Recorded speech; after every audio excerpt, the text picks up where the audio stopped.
Meu nome é Marco Iazzi. Eu vou gravar este vídeo de improviso, né? Não sei se vai ser, vou dizer tudo o que eu gostaria, vou tentar.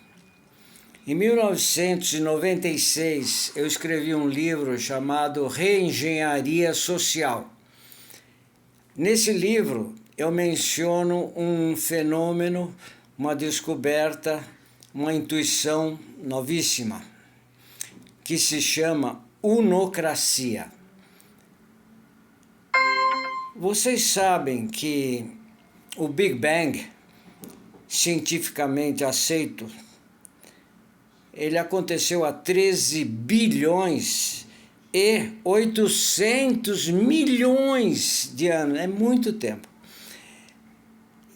E de lá para cá, o que ocorreu foi a realização do projeto de Deus. Deus tem um projeto.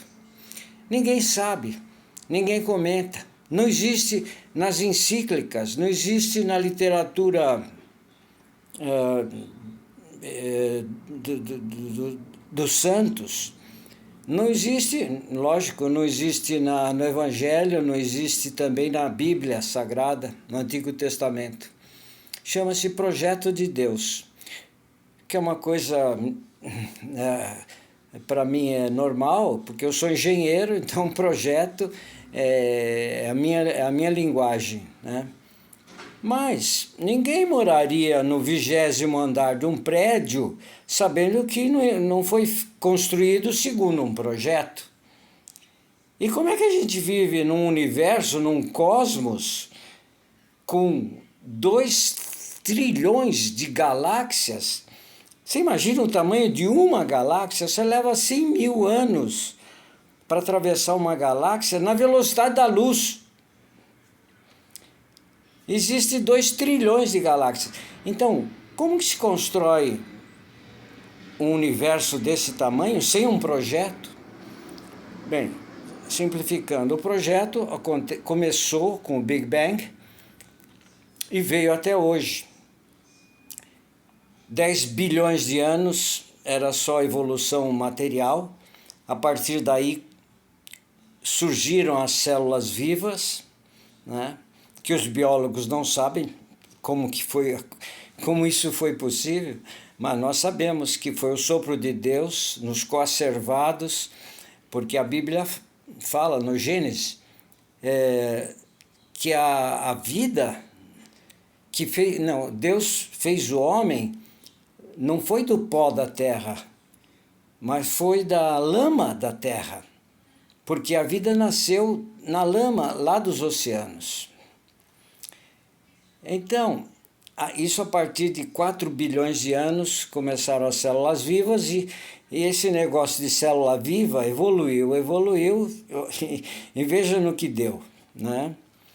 Então o projeto de Deus tinha como objetivo o ser humano, que evoluiu. O projeto de Deus é um projeto de evolução, basicamente. Né? E a evolução a gente conheceu há 200 anos só, graças a Charles Darwin. Mas ele descobriu o aspecto, ele era seminarista, foi o superior do seminário que mandou ele nessa expedição do Beagle, onde ele descobriu as bases da evolução, da seleção natural, né? Só que ele causou um trauma tanto na ciência, né? Viemos do chimpanzé, quanto na teologia. Foi um trauma para a teologia, porque a teologia era criacionista, né? De Deus estalar o dedo e criar tudo pronto, ao passo que não é nada disso. Não é que o Antigo Testamento esteja errado, né? Importa o que ele quis dizer com a ignorância da época, de 3.500 anos atrás, né? Então, o máximo que Moisés, que escreveu o Gênesis, provavelmente, o máximo que ele conseguia fazer, ele fez, mas sem informação, sem conhecimento, né? Então, Bom, tenho muito a falar sobre isso, mas voltamos ao assunto de hoje. Brasil está explodindo uma novidade para o mundo, que chama-se unocracia. O Brasil não sabe que está praticando o que há de mais avançado na democracia. Porque democratos é a força do povo, democratos em grego, né? É a força do povo. A força do povo não está só na quantidade de povo, que é o que as eleições medem, quantidade de povo. Mas a força do povo está nas ideias do povo. Mais do que isso, na unidade das pessoas em torno de uma ideia, de um princípio. Isso chama-se unocracia.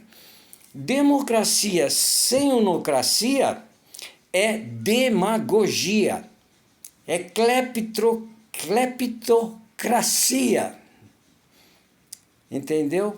Isso que é a democracia. Tu não fala, não, mas democracia, fala em nome da democracia como se a democracia fosse o Deus do sistema político. A democracia é importantíssima, mas sem a unocracia, você sabe o que aconteceu com esses países que são chamados de países democráticos socialistas, não são, então são democráticos, né? São ditadores, né? Falam em nome de uma democracia porque a democracia é usada dessa forma em todo lugar. Aliás, aqui no Brasil, nós sempre tivemos políticos corruptos. Nós sempre fomos roubados, desde que existe a República, sempre fomos roubados, porque em nome da democracia a gente votava, e o que a gente pode fazer? Botar o voto? Não pode fazer mais nada. Depois o desgraçado vai lá e rouba. O que a gente pode fazer? Né? Mas as coisas mudaram. E isso que eu quero dizer. Democracia sem unocracia, que é isso que o Brasil está fazendo, é demagogia. É conversa mole para enganar, como é que se diz? Perdeu, mané. Perdeu, mané. Você põe seu voto lá, crente que fez a sua parte, porque é obrigado, né? Então, mas não acontece nada, você não sabe o que... Você votou no político, você nem sabe o que ele vai fazer. Como é que você faz para saber? Então, as pessoas têm que ter responsabilidade. Como é que você vai falar para um ladrão? Você tem que ser honesto, você tem que ter responsabilidade, né? Um político não pode roubar o dinheiro do povo. O que você pode fazer? Agora, a nossa força...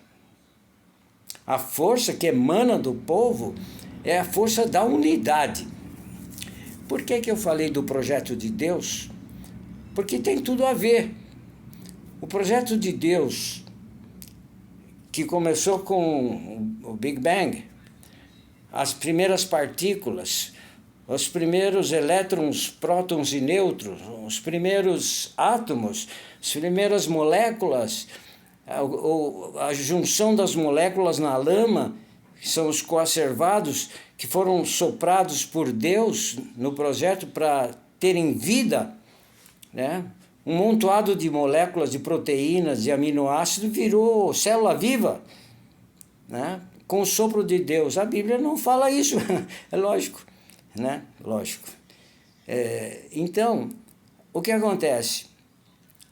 As células vivas geraram os organismos, os multicelulares, os organismos geraram os peixes geraram os anfíbios viraram jacaré, sei lá, lagarto, subiram nas árvores, e isso em milhões e milhões de anos. Esses lagartos nas árvores tiveram que se adaptar, graças a Deus, né?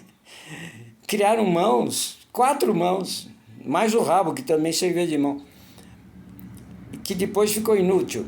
Aí viraram chimpanzés, aí tinha muito chimpanzé, tinha muito macaco, pouco galho. Então, o que aconteceram? Os velhos, os doentes, os fracos, as mulheres, as grávidas, foram expulsas das árvores, tiveram que se virar no chão.